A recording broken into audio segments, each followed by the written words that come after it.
ഇവിടെ നിങ്ങളെ പരിചയപ്പെടുത്തുന്നത് ഒരു രജിസ്റ്റേർഡ് ആയിട്ടുള്ള വിറ്റാര ബ്രസ ഡീസൽ വണ്ടിയാണ്. ഓട്ടോമാറ്റിക് വണ്ടിയാണ്.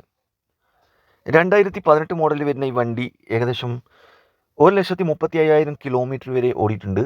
ജെനുവിൻ കിലോമീറ്ററാണ്. കമ്പനി സർവീസ് ഹിസ്റ്ററിയൊക്കെ ഉള്ള വണ്ടിയാണ്. വണ്ടി മേജർ ആക്സിഡൻറ്റോ ഫ്ലഡോ തട്ടോ മുട്ടോ പെരുക്കോ ഒന്നുമില്ല. ഇതിൻ്റെ മെയിൻ ഗ്ലാസ് മാത്രമേ റീപ്ലേസ് ഉള്ളൂ. സാധാരണ പുറത്തുനിന്ന് വരുന്ന വണ്ടികളൊക്കെ മെയിൻ ഗ്ലാസ്സാണ് റീപ്ലേസ് ഉണ്ടാവൽ.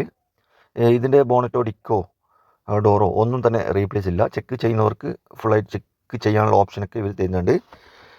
വണ്ടി നല്ല നീറ്റ് ആൻഡ് ക്ലീൻ ആണ്. ഹൈ ക്വാളിറ്റിയാണ്. ഈ വണ്ടിയുള്ളത് Malappuram Valanchery car club user car ഷോറൂമിലാണ്. ഇതിന് ചോദിക്കുന്ന വില 7 ലക്ഷം രൂപ ചോദിക്കുന്നുണ്ട്. ആവശ്യക്കാരുണ്ടെങ്കിൽ നോക്കിക്കളി കേട്ടോ. ഇവിടെ വന്ന് ഇരുന്ന് സംസാരിക്കുകയാണെങ്കിൽ വില കുറച്ച് വരും. ഫിക്സ് റേറ്റ് അല്ല. മാക്സിമം ഫിനാൻസ് ഫുള്ള് കിട്ടും കേട്ടോ. ഫുള്ള് ലോൺ കിട്ടും. ആവശ്യക്കാരുണ്ടെങ്കിൽ നോക്കിക്കളി.